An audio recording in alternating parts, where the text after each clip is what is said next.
Hi everyone, in front of me I've got Honor Magic V6 and let me share with you how to check for the software updates on this device.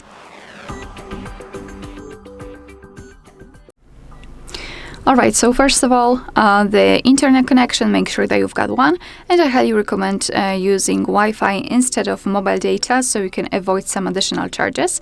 And then let's go to the settings. Here we need to scroll all the way down to find System and Updates and go to Software Update.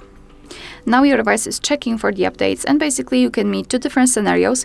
So this is the first one where your software is up to date and there's nothing to download, which means that you're good to go. You can just close it and do whatever you want to. And the second one is where your device will actually find the update.